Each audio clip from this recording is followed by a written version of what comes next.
Sistem endokrin. Sistem endokrin adalah sekumpulan kelenjar organ yang memproduksi dan mengatur hormon dalam aliran darah untuk mengontrol banyaknya fungsi tubuh. Nah, hormon itu sendiri adalah senyawa kimia organik yang disintesis oleh kelenjar dan disekresikan dalam bentuk jumlah sedikit langsung ke sasarannya berupa jaringan atau organ tanpa melalui saluran khusus. Nah, sistem endokrin sendiri pada unggas merupakan sistem regulasi yang kerjanya dirangsang oleh sistem syaraf untuk mengontrol kegiatan pada tubuh unggas.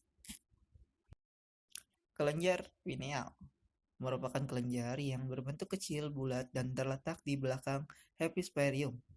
Hormon yang dihasilkan dari kelenjar pineal ini belum jelas fungsinya untuk apa. Kelenjar pituitary.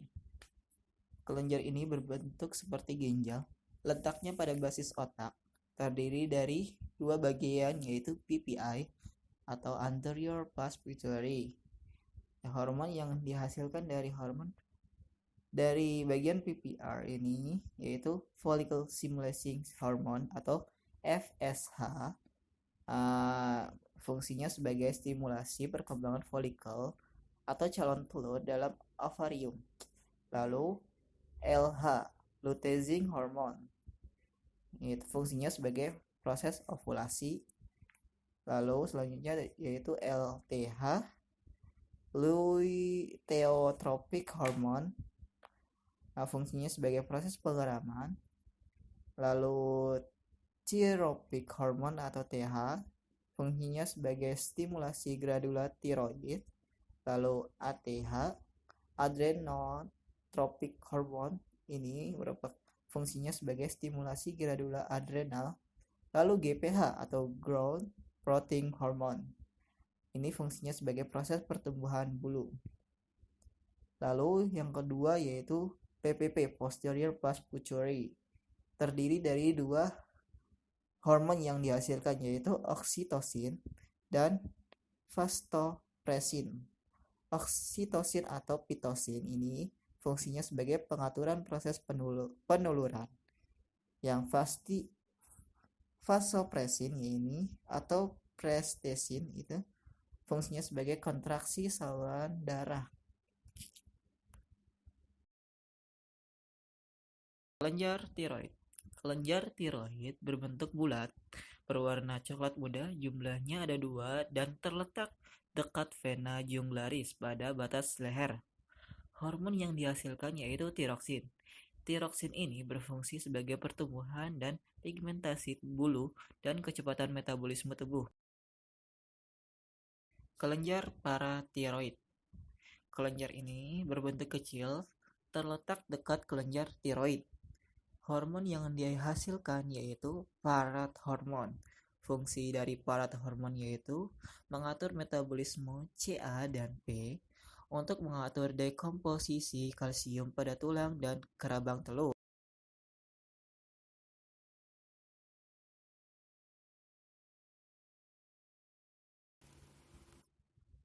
Kelenjar adrenal. Kelenjar adrenal atau suprarenalis berbentuk bulat, kecil, berwarna kekuning-kuningan, terletak di bagian dorsal rongga tubuh tepatnya di depan ginjal. Hormon yang dihasilkan adalah hormon adrenalin dan kortin.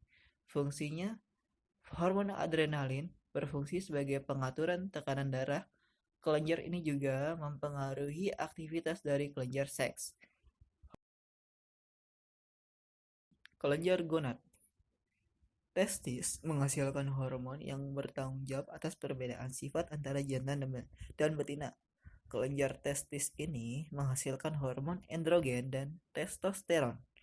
Hormon testosteron berfungsi sebagai stimulir pertumbuhan kolb, pial, bulu, dan meningkatkan sel darah merah pada ayam jantan sehingga lebih banyak daripada ayam betina serta memperlancar proses metabolisme menjadi lebih cepat. Hormon androgen berfungsi sebagai perkembangan karakter sekunder, produksi sperma, dan tingkah laku reproduksi. Kelenjar ovarium. Ovarium menghasilkan hormon yang membedakan dua kelamin, atau lebih jelasnya kelamin betina. Hormon yang dihasilkan dari ovarium adalah hormon estrogen, progesteron, dan androgen. Fungsi dari estrogen yaitu perkembangan karakter sekunder, pigmentasi bulu, perkembangan ovinduk, dan mengatur keseimbangan PPA. Fungsi dari hormon progesteron yaitu mengatur ovinduk bersama estrogen pada gerak peristaltik dan sekresi. Fungsi dari hormon androgen yaitu pertumbuhan korp.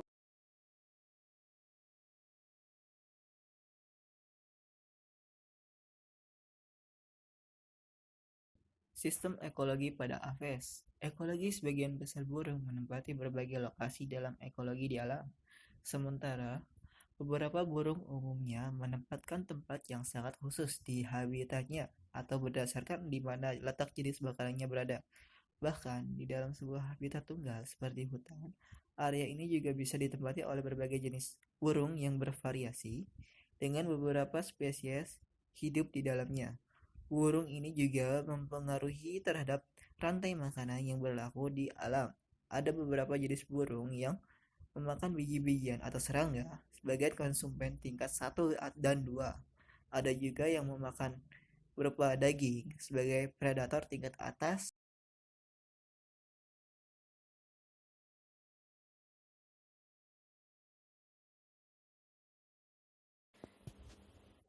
Peranan menguntungkan. Burung ini berperan sebagai proses penyerbukan beberapa jenis tumbuhan. Lalu, keindahan, kicau, dan warna jenis burung ini memiliki daya tarik sebagai hewan peliharaan. Lalu juga, ayam, itik, bebek, kalkun, angsa, dan puyuh ini menjadi hewan ternak yang dimanfaatkan oleh masyarakat. Daging dan telur ini merupakan sumber protein bagi tubuh. Lalu juga burung-burung yang besar seperti elang dan burung hantu menjadi predator bagi tikus sawah atau tatanan ekosistem alami dalam.